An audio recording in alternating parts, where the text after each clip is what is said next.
My son ignored my calls for 2 weeks, so I went to his house in silence. But when I got there, something shifted beneath my grandson's bed. When police raised the bed, what appeared stunned us all. What if the person you loved most, the one who swore to protect your family, was gone, and the only witness was an 8-year-old boy, terrified and clinging to an empty water bottle, unable to speak? I never thought I'd find myself on that chilling path, racing towards a nightmare I couldn't comprehend, but it all started with a sickening silence and a single unlocked door. I still remember it perfectly. That fateful day, I was on the first bus to Chicago, my heart a raw knot in my chest. 3 hours of silent dread, my eyes glued to the blurring window, my hands trembling as I clutched that ticket. Calm down, Helen, I told myself, but the words felt hollow. When I finally stepped off at the main terminal, it was already growing dark.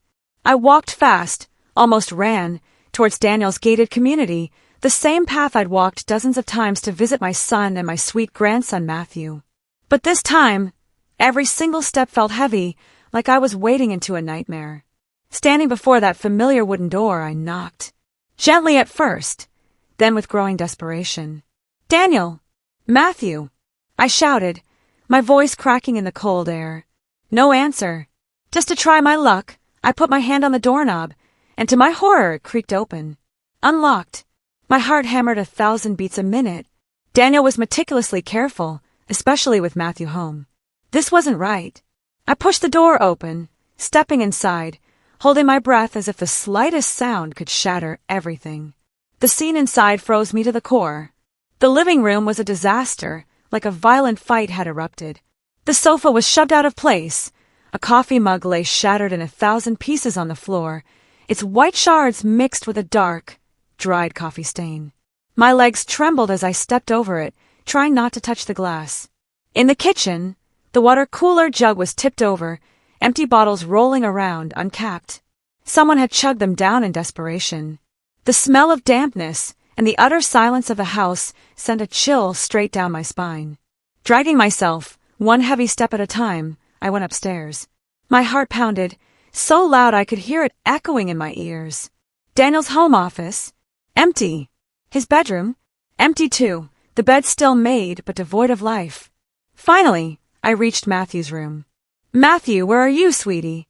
I called out, my voice hoarse, but only silence answered. I stood in the middle of his room, looking at his Lego blocks, his old teddy bear. My heart was breaking. Then a small noise, a scraping sound from under the bed, like a plastic bottle rolling on the hardwood floor. I froze. A shiver ran down my entire back. My heart pounded even harder. I thought it would burst from my chest. There was something under the bed. I wanted to bend down, to look, but my feet were glued to the floor. I stumbled back, grabbing the edge of a desk, my hand trembling, just to keep myself upright. "Matthew!" I called again, but only that tiny, clear, warning sound answered. Panic seized me.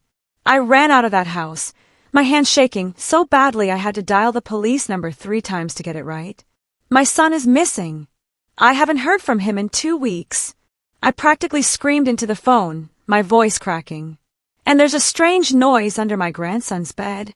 I stammered, barely making sense, just knowing I needed help. Fast. Less than 10 minutes later, the red and blue lights of a patrol car pierced the darkness.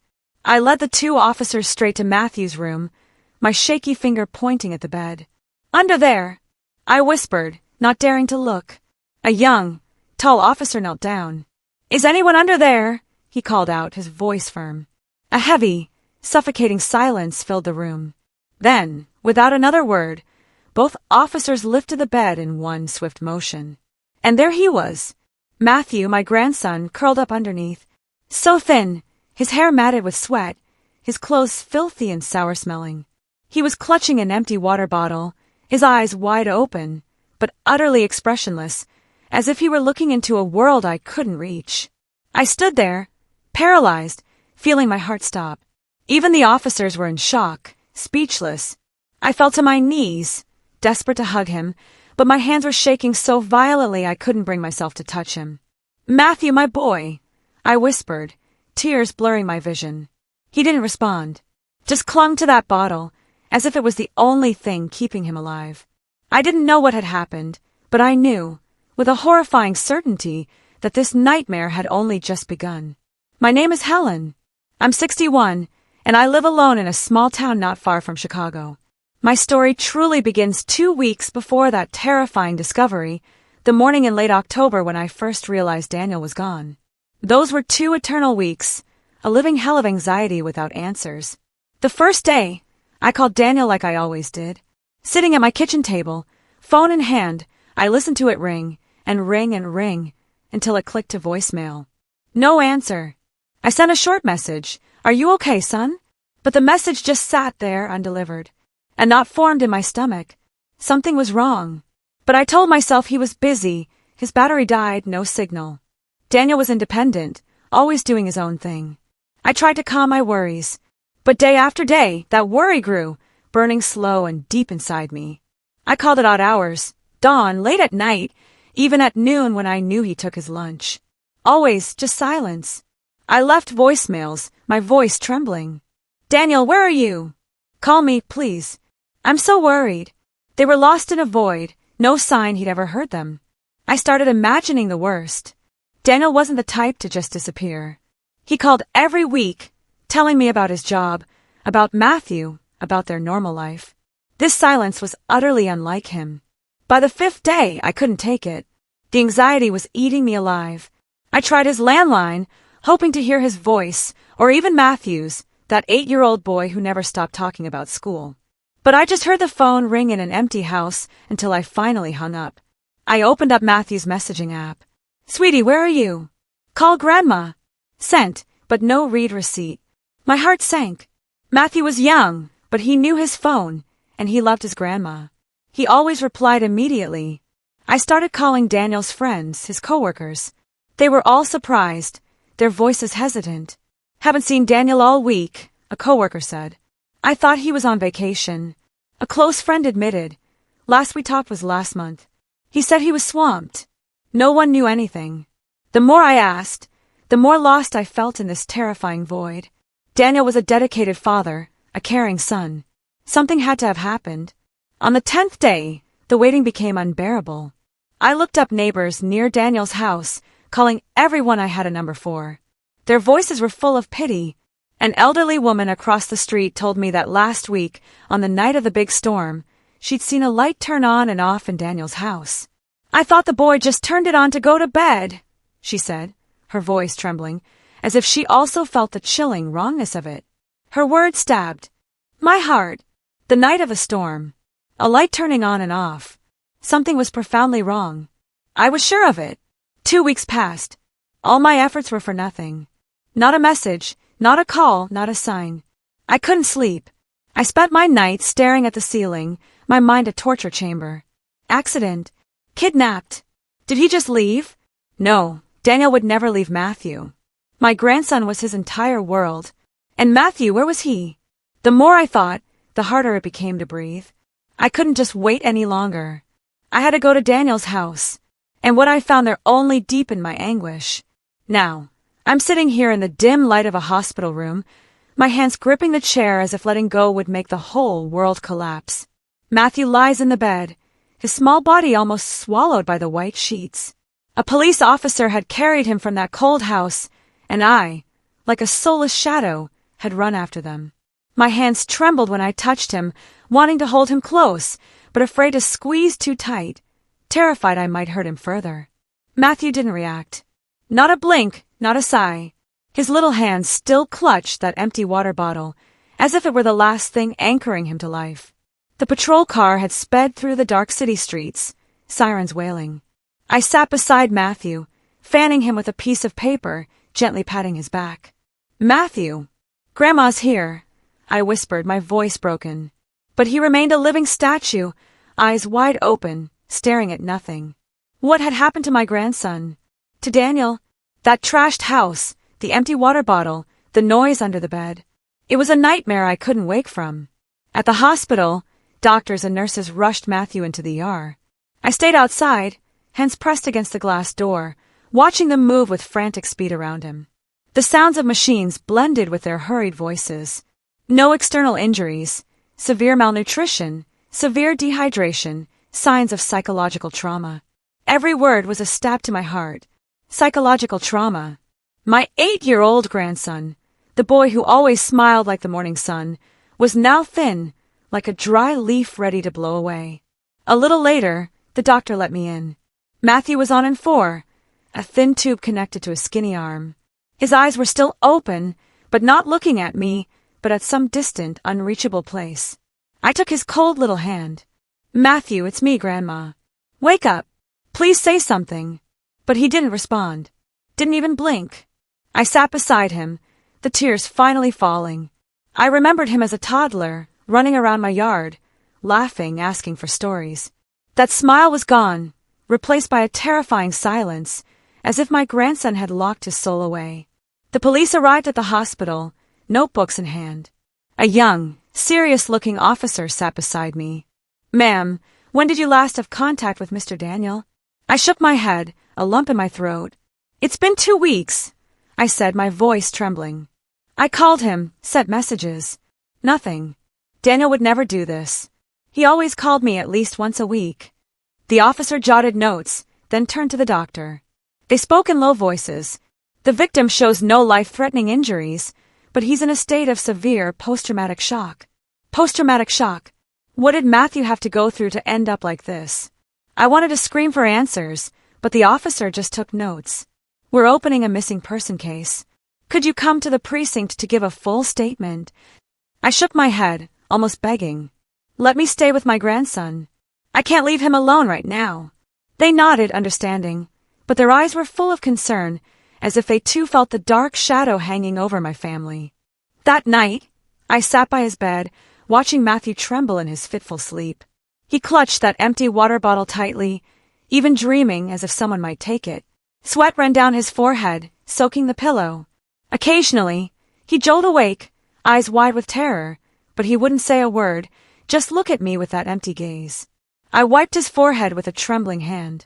"Grandma's here with you," I whispered, though I knew he couldn't hear. The doctor, a middle-aged woman with kind eyes, put a hand on my shoulder. "Ma'am, the boy needs time. He went through a huge shock. Be patient. He'll tell us what happened." I nodded, but inside I was crumbling. Patience.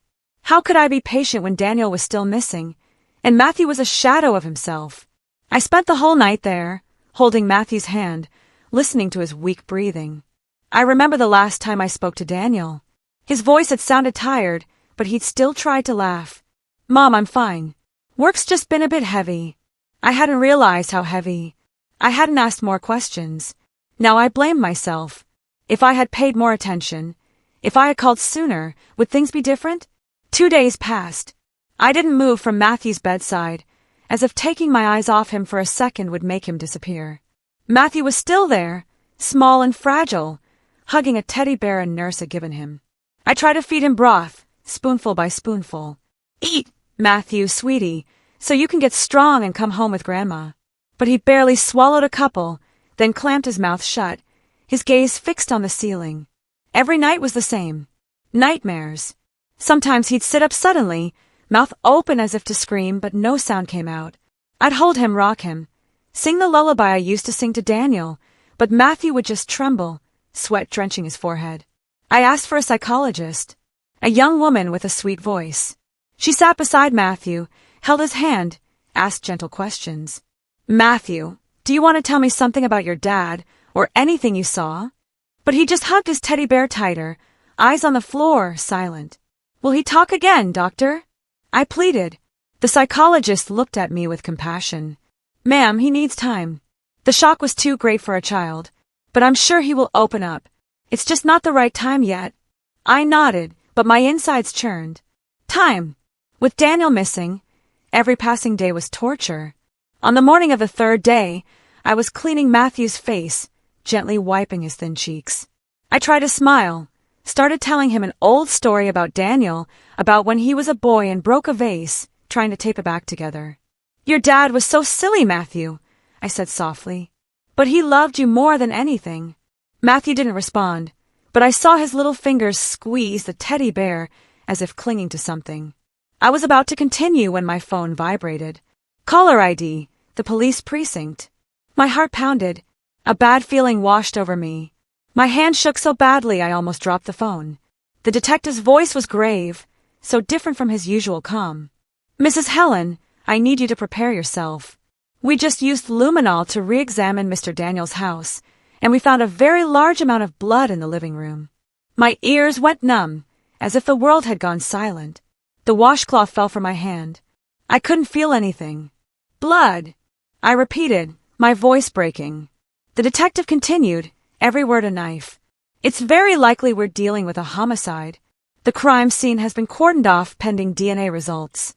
I was barely processing his words, not fully understanding. Then Matthew tugged hard on my sleeve. I turned and saw his red, tear-filled eyes, as if he had heard everything. And then, after so many days of silence, Matthew burst into tears. A heartbreaking cry that shattered the calm of the hospital room. "Dad, he's dead!" he screamed, his voice weak, but full of pain, as if his entire world had just collapsed. I fell back into the chair, hugging him with all my strength, tears streaming down my cheeks. "No, Matthew. No, it's not like that," I told him, but I didn't even believe my own words. His few words had been a hammer blow to my heart. Matthew's cries carried through the phone. "Ma'am, calm down," the detective said quickly. "We're on our way to the hospital right now to take an initial statement. Please don't move." I didn't answer. I just hugged Matthew tighter, letting my tears soak his clothes. Nurses and doctors rushed in, alerted by the crying. A young nurse knelt, putting a hand on my shoulder. "Mrs. Helen, stay calm. Let us take care of the boy." But I shook my head, holding Matthew even tighter. "No, I have to be here with him," I choked out. I couldn't leave him. Not now. Not after those horrible words. The doctor checked Matthew and gave him a mild sedative. He slowly stopped crying, but his eyes remained red, looking at me with a pain I couldn't soothe. I stroked his hair, whispering, "Grandma's here, Matthew. I'm not going anywhere." But inside, I felt like I was falling into an abyss. If Daniel was really... I couldn't dare to finish the thought. I remember the last time I saw my son, when he'd visited, bringing me a sweet corn cake I loved. "Mom, take care of yourself, okay?" he'd said with his bright smile. Now that smile felt like a distant memory, erased by the detective's words and Matthew's cries. An hour after that devastating call, the detectives were at the hospital, recorder and notebook ready. A young, tall, slim officer sat by the bed.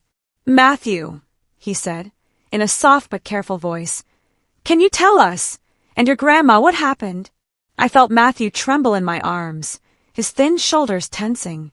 He lowered his head, clutching the teddy bear as if it was his only anchor. I stroked his hair. "It's okay, Matthew. Just tell us. Grandma's right here with you." I tried to keep my voice calm, but I was on the edge of a cliff. I was terrified of what he would say, but I needed to know the truth, no matter how painful. After a few minutes of agonizing silence, Matthew nodded slightly, a movement so small it broke my heart. I held my breath, squeezing his shoulder, and listened to each weak, broken word, like shattered pieces of his soul. "That night, it was raining really hard," Matthew began, almost a whisper. "I was playing with my Legos in my room, building a really tall tower Dad said was the prettiest. And then the doorbell rang many times." He paused, looking at his bear, squeezing it tighter. I got curious and went to see. Dad was at the door, looking through the peephole, and his face was very tense. I'd never seen him like that. A chill ran down my spine. Daniel was always so calm, always shielding Matthew from worries. What had scared him so much? Matthew continued, his voice getting quieter. Dad turned around and saw me standing there. He ran to me, knelt down, and whispered, "Matthew, get under the bed quickly. Don't come out until I call for you. You hear me?" I was scared, but Dad pushed me toward my room in a hurry. I got under the bed, and Dad even pulled down the comforter to cover it so no one could see me. I pictured my little boy, only 8, huddled in the dark, not knowing what was happening. My heart ached. Through a little gap in the comforter, Matthew went on, I saw my mom come in with a very tall man. That man's face was very cold. He didn't say anything. He was just standing there with his arms crossed behind my mom. Jessica, Matthew's mom, Daniel's ex-wife. I never thought she'd come back, or rather, that she couldn't come back after everything. Matthew trembled, his voice breaking. My mom looked all around the room and asked, "Where is Matthew?" I got so scared. I thought she was going to find me, but my dad told her in a calm voice. He went to his grandma's when the winter break started. I knew Dad was lying, but I didn't dare to move. Hot tears rolled down my cheeks. The officer didn't stop writing, his expression serious, but I saw his hand pause for a moment when Matthew continued. Then my mom started yelling at him. She was asking Dad for money. She said something about a debt that Dad had to pay if he didn't want trouble. But Dad shook his head and wouldn't give her any money. He told her she had gone too far, that she had bothered him enough. Hearing that broke my soul. Daniel had tried to escape Jessica's shadow, to build a new life for himself and Matthew, but she had come back, bringing trouble with her. Matthew stopped, breathing heavily, as if the memory was dragging him back to that night of terror. I rubbed his back, whispering, "Take it easy, sweetie. Grandma is here." The boy took a deep breath. Dad, my mom, and the tall man started fighting really bad. My mom was screaming, and the other man got closer, saying something like a threat. I didn't hear it clearly, but I saw him push my dad. Dad stumbled back, and then he pushed him harder. Dad fell and hit his head on the corner of the table. There was a loud thud, and red water started coming out.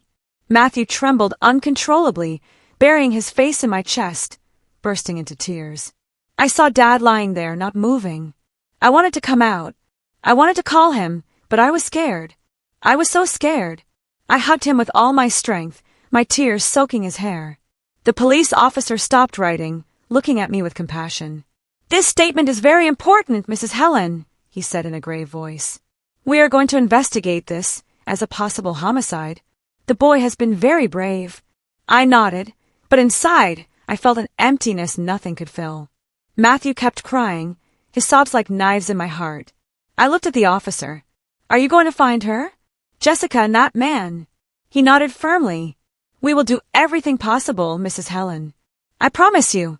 When the police left, I stayed there, hugging Matthew, feeling the shadow of tragedy that had just fallen upon my family. That night, after the police left, I couldn't sleep a wink. Matthew's soft sobs echoed in the room like stabs to my heart. He moved his lips, calling for his dad in his dreams, his voice so faint I had to lean close to hear him. Every time, I gently wiped his face with a warm cloth, hoping to soothe even a little of the pain he carried. But as I touched his cold skin, old memories came rushing back, hurting as if someone were pouring salt on a wound that had never truly healed. I remembered Daniel when he was in his 20s, his career just beginning, his eyes full of faith in the future. I remember the pride with which he introduced me to Jessica, a smile shining like the summer sun. "Mom, this is Jessica," he'd said, his voice brimming with love. "She's going to be my wife." Jessica back then was a good girl, a bit clumsy, but always trying her best. She would blush when I taught her how to cook, and I remembered thinking, yes, this girl is good. She's going to make Daniel happy. The whole family loved her, not just for her warm smile, but for the way she looked at Daniel as if he were her entire world. Then Matthew was born, and it was as if a new light had been lit in our family. I still remember walking in the yard with Matthew nestled in my arms, his round little eyes looking at me with a wide grin. The neighbors would joke, "Mrs. Helen, you look 10 years younger." I would laugh, my heart full of joy. Daniel and Jessica were still happy then. They would visit often, bringing Matthew and their stories of their new life. I thought it would always be like this, that our small family would always be full of laughter. But then, everything started to fall apart. I remember the day Daniel called me. His voice sounded dull, tired. "Mom, Jessica, she got into some gambling trouble." I froze. I couldn't believe that good girl had fallen into something like that.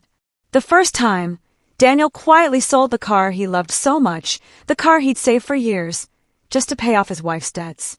I saw him sitting in the yard, his eyes red, but still trying to smile. "Mom, I'll be fine. I just want to help her." I took his hand, wanting to say something, but I kept quiet because I understood Daniel loved Jessica so much he was willing to do anything. But things didn't stop there. The second time, debt collectors came knocking on my door, making threats because Jessica couldn't pay. I had to take out all my savings. It was the money I'd saved for my old age, but I didn't hesitate. I just wanted to protect my family. Mom, I'm sorry, Daniel told me that night, his voice choked. I didn't think things would get to this point. I hugged him and told him not to worry, that family was for supporting each other. But inside, I started to feel scared. Jessica was no longer the good girl. Every day, she changed more. She became irritable, capable of breaking plates over the smallest thing. I remember one time I visited and saw Matthew huddled in a corner, his eyes red because his mom had yelled at him just for spilling a glass of milk. Jessica was screaming at him. You're just as clumsy as your father. I ran over, pulled Matthew away, tried to calm her down, but she just laughed bitterly. He's my son. I know how to raise him. Those words were a stab in my heart. Matthew didn't deserve those fits of rage.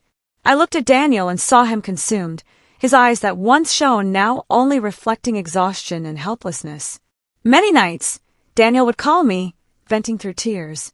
Mom, I can't take it anymore, he'd tell me, his voice trembling. Jessica is not the woman I fell in love with. I'm afraid she'll hurt Matthew. Hearing him broke my soul, but I could only console him.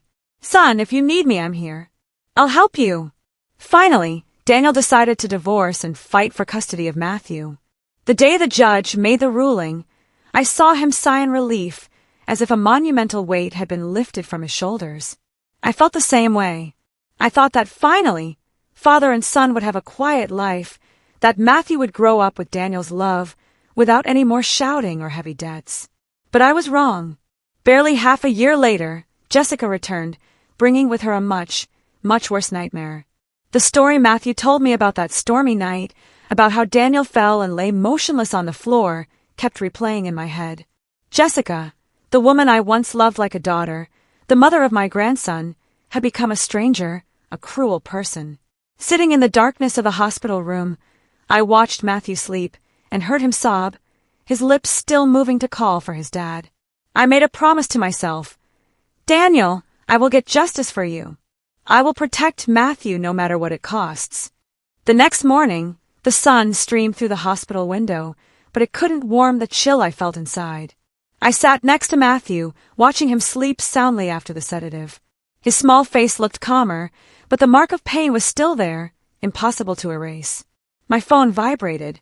It was a call from the precinct. The detective, his voice grave but firm, said, Mrs. Helen, we have new information.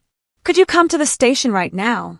I nodded, though he couldn't see me, and whispered to Matthew. Grandma will be back in a little while. Be good. The nurse will take care of you. I entrusted my grandson to the young nurse I'd gotten to know and hurried out of the hospital, my mind a mess. On the bus to the precinct, I looked out the window, seeing nothing but the image of Daniel falling from Matthew's story. I clutched my shawl, trying to hold back the tears. When I entered the briefing room, the lead detective, a middle-aged man with a piercing gaze, was waiting. He spread a large map on the table, pointing to several red dots around Daniel's house. We have a new lead, he said, his voice confident. A neighbor's security camera recorded a suspicious truck on the night of the storm. I held my breath, my heart pounding as he played the video. The image was blurry and shaky, but I clearly saw a dark truck parked in front of Daniel's house. Under the dim street light, I could make out something long, covered with a tarp in the back. Minutes later, this truck drove away. The detective continued, pointing to another video. We can't see the license plates clearly. They're blurry, but the model matches one used by a local loan shark gang. I clenched my fists, my nails digging into my palms. Matthew's story came back, Jessica and the strange man wrapping Daniel in a blanket, dragging him out of the house. That long thing in the truck. I didn't dare think further, but the pain was a sharp knife in my heart. A young officer standing beside him added, We've already checked recordings from nearby traffic cameras. The truck appears at a couple of points, but then we lose its trail on the outskirts. We're coordinating with patrols to search for it. I nodded, but my head was spinning. Are you sure that truck has something to do with it? I asked, my voice trembling. The detective looked at me, his eyes full of determination. It's circumstantial evidence, but very important, Mrs. Helen. We're not going to let any lead go. I felt a glimmer of hope, but at the same time, the fear of what they might find left me breathless. After the meeting, The detective suggested I go back to Daniel's house with them. I hesitated. I didn't want to face that place again, but I knew I couldn't run away. When we arrived, the yellow police tape was still blocking the door, a chilling reminder. The forensics team was working inside, carefully collecting samples, taking pictures. I stood on the porch, my gaze fixed on the dried coffee stain on the living room floor, where just days before I had found everything destroyed. That coffee stain with the broken cup was a scar that would never heal in my mind. Suddenly, an elderly neighbor, Mrs. Rose, approached, leaning on her cane, whispering as if she were afraid someone would hear. "Helen, on the night of the rain, I heard a very loud fight at Daniel's house. Shouting, the sound of furniture moving. I wanted to call the police, but I was scared of getting into trouble." The woman lowered her head, her eyes full of guilt. I took her hand. "Thank you for telling me," I choked out. "Can you tell the police now?" Mrs. Rose nodded, and I led her to the young officer. He wrote everything down carefully, thanked her, and promised to investigate further. I watched Mrs. Rose walk away, my heart heavy. I blamed myself, wondering if I had arrived sooner, if things would have been different. Before we left, the detective gave me a gentle pat on the shoulder. "We're going to find that truck, Mrs. Helen," he said in a low voice. "Have faith." I nodded, but inside, I didn't know if I had any strength left for hope. I left the house. The sun was shining brightly, but my heart was cloudy, as if it were about to rain. A few days after hearing Matthew's terrible story, I received another call from the precinct. The detective's voice, as grave as ever, had a hint of urgency. "Mrs. Helen, we found the address of the apartment complex where Jessica lived. Do you want to come with us?" I looked at Matthew, sitting on the hospital bed, hugging his teddy bear, staring out the window with a lost look. I didn't want to leave him, but I knew I had to go. If there was any clue about Jessica, about what happened to Daniel, I had to see it with my own eyes. "I'm on my way," I replied, my voice trembling. Again, I entrusted Matthew to the young nurse, caressed his hair, and whispered, "Grandma won't be long, Matthew. Be good. I'll be right back." The boy nodded weakly, but his gaze remained empty, as if he were in a place I couldn't reach. The alley leading to Jessica's apartment complex was in a forgotten corner of the city, where peeling walls smelled of dampness and exhaust fumes. I walked alongside 2 police officers, my steps heavy on the muddy path. My heart was pounding, not from exhaustion, but from the fear of what I was about to find. When we arrived, the building's landlady, a middle-aged woman with a sour face, was sitting at the entrance, smoking. As soon as she saw the police, she sighed in annoyance, as if she were used to these problems. "That Jessica," she said dismissively. "She left about 2 weeks ago, handed in the key, and took off." Her words were a blow to the chest. 2 weeks ago, exactly when Daniel disappeared, when his house became a scene of chaos. I stood frozen, clutching my shawl to stay calm. The young officer asked, "When she left, was she carrying a lot of things?" The landlady nodded, putting out her cigarette. "Yeah, a huge suitcase. She looked like she was in a real hurry, like she was running from something. Even hired some guy to drive her away at night. Didn't say anything except to pay up." Just as we were about to leave, a strange man appeared at the end of the alley. Rough-looking, with a worn leather jacket and a face full of scars. He approached the landlady, his voice hoarse. "Is Jessica still here? I need to see her urgently." The detective stopped him immediately, his gaze cold as ice. "Who are you? What's your business with Mrs. Jessica?" The man stuttered, clearly surprised, and tried to back away, but the young officer held him. After a moment of nervousness, he sighed, his voice annoyed. "I'm Ramon," he admitted. "Her loan shark. Jessica owes me a lot of money. She swore she'd pay me back in 2 weeks, but now she's nowhere to be found." The police and I looked at each other. No one said anything, but I knew we were all thinking the same thing. The moment Jessica fled, the moment Daniel disappeared, and now the promise of a large sum of money, it all fit together in a terrifying way. The young officer muttered, almost to himself, "Why would she be so sure she'd have a large amount of money in 2 weeks if she was so desperate before that she had to seek out her ex-husband?" That question was like a knife in my heart. A bad feeling grew inside me, cold and cruel, making me tremble. There was something darker behind all this, and I feared the truth was even more painful than I had already imagined. That night, I sat by Matthew's bed, the dim light from the hospital hallway illuminating his sleeping face. He was still hugging his teddy bear, as if it were the only thing anchoring him to this world. I took his hand, feeling the faint warmth of his thin fingers, and tried to calm myself. But then, like a flash of lightning in the dark, a vague memory surfaced, making my heart race. Many years ago, when Daniel and Jessica were still happy, Daniel had proudly showed me a life insurance policy he bought. "Mom, I want to protect my family," he told me with his radiant smile. "If anything happens to me, Jessica and Matthew will have nothing to worry about." The sole beneficiary at that time was Jessica. And now, thinking about it, I realized Daniel had never mentioned changing the beneficiary's name after they divorced. That memory was a stab in my heart. Could Jessica, with her huge debt and desperation, have set her sights on Daniel for the insurance money? I started to tremble, not from the cold, but from a horrible premonition that was suffocating me. I looked at Matthew, saw him sob in his sleep, his lips moving to call for his dad. I couldn't stay still another second. The next morning, I called the detective, my voice trembling. I remembered something. Daniel had a life insurance policy, and Jessica was the sole beneficiary. "Can you investigate that?" He was silent for a moment, then replied, "Thank you, Mrs. Helen. That could be a key lead. We'll go to Mr. Daniel's house right now." I entrusted Matthew to the nurse, asking her not to leave him alone, and went with the police to Daniel's house. As we entered, the yellow tape was still on the door, a reminder of the nightmare. The forensics team had already left, leaving the house cold and silent. The detective took me and a young officer to Daniel's study, where he used to organize his papers. They rummaged through the file cabinet, checking every folder, while I stood there, clutching my shawl, a knot in my stomach.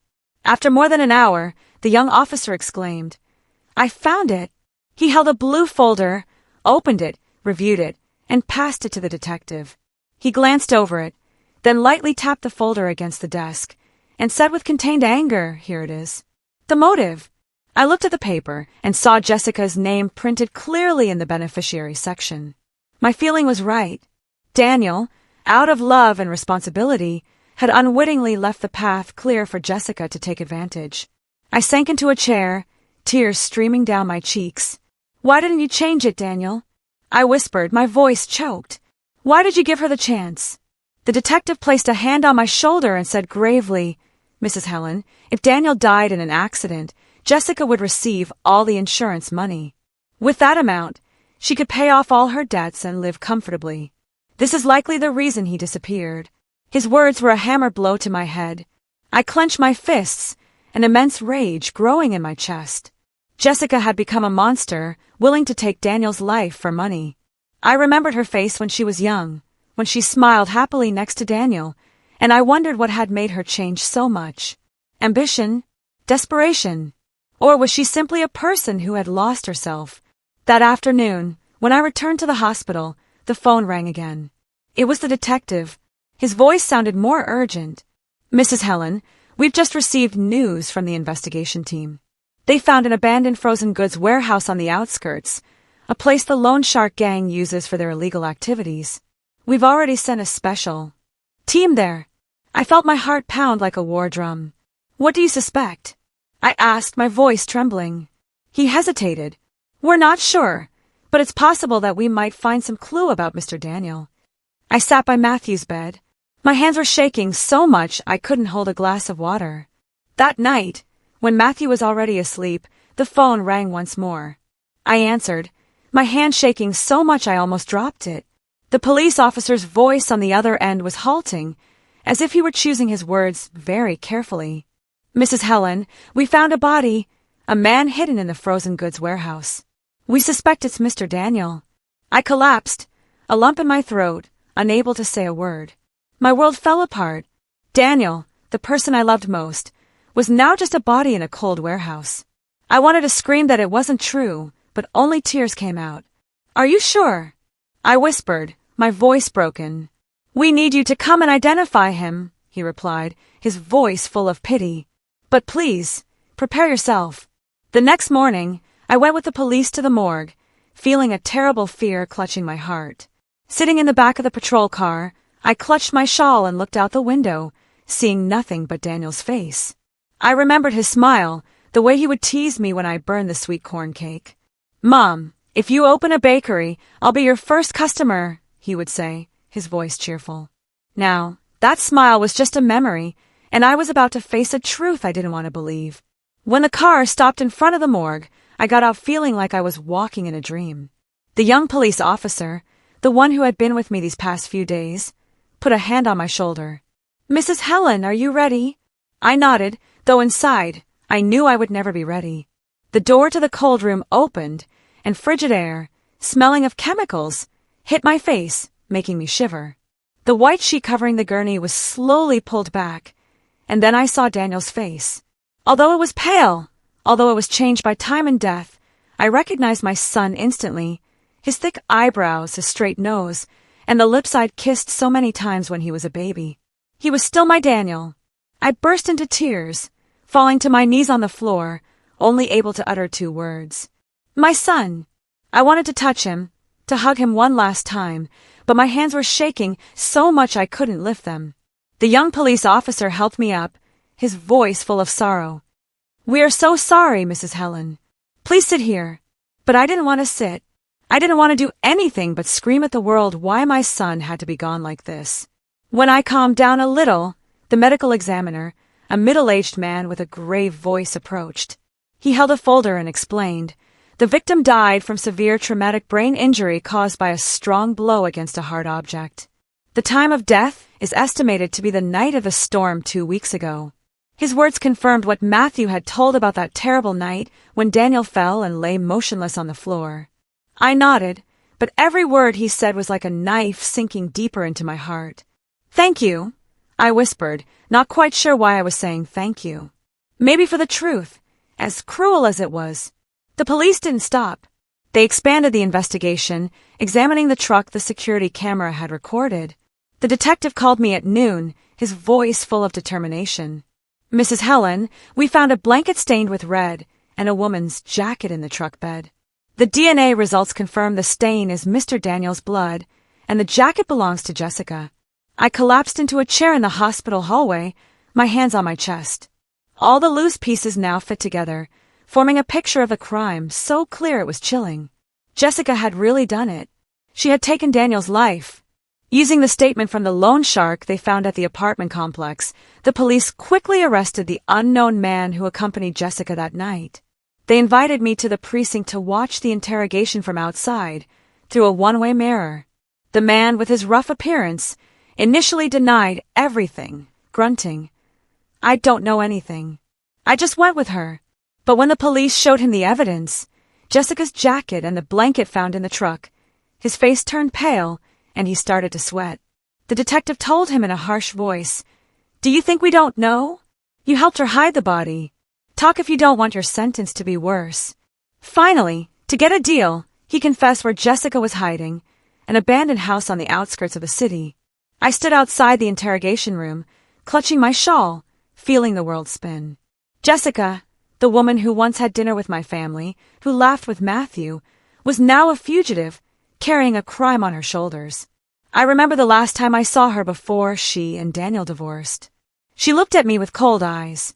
"Stay out of it, Helen. This is between Daniel and me." I tried to stop her. I tried to tell her that Matthew needed his mother, but she just laughed bitterly. Now that laughter came back to my mind like a warning I had ignored. A few days after identifying Daniel's body, I received the news that the police had arrested Jessica.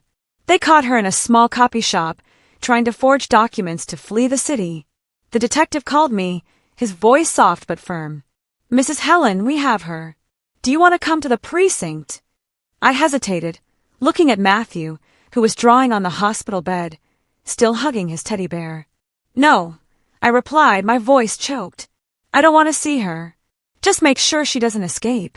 But in the end, as the police led Jessica down the hallway of the precinct, I watched from a distance, seeing her handcuffed, her face gaunt, her hair disheveled. I felt a mix of anger and, deep down, a strange pity. Jessica, who was once my daughter-in-law, who was Matthew's mother, had destroyed her own life, and the lives of the people she loved most. The trial took place in the city courthouse, attracting the attention of the press and the public. I sat in the front row, holding Matthew's hand tightly, feeling his little hand tremble in mine. He didn't want to come, but I gently convinced him.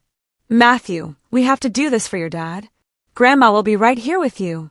He nodded, but his eyes were still full of fear. The courtroom was packed. The air felt heavy, like a rope about to snap. The prosecutor, a tall man with a sharp voice, stood up and presented the evidence one by one.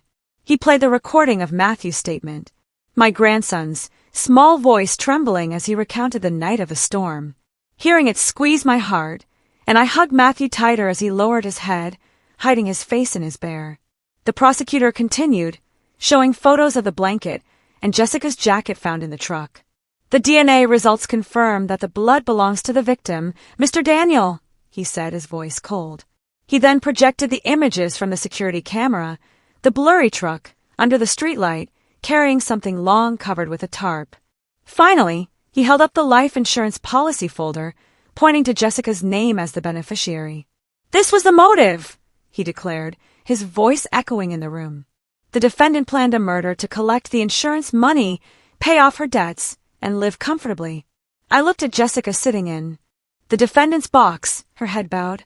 At first, she tried to remain calm, avoiding everyone's gaze, but as the evidence was presented, she began to tremble.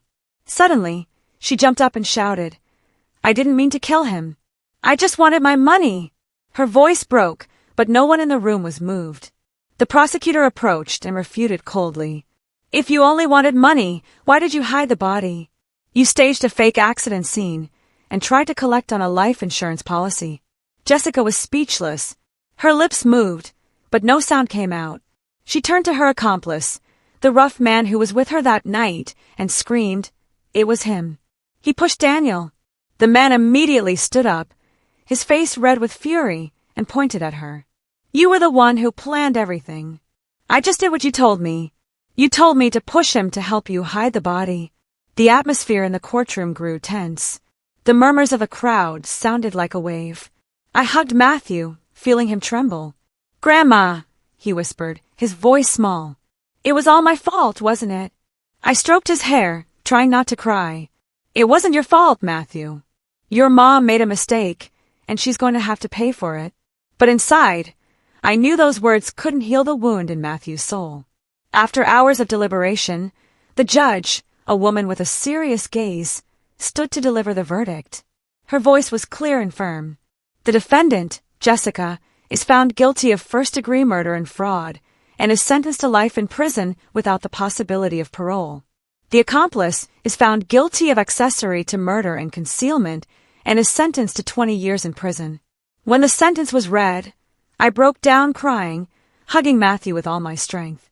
My tears were not only for the pain of losing Daniel, but also for the relief that justice had finally been served. Matthew hid his face in my chest, crying uncontrollably, and I could only rub his back, whispering, "It's over, my boy. Your dad can finally rest in peace."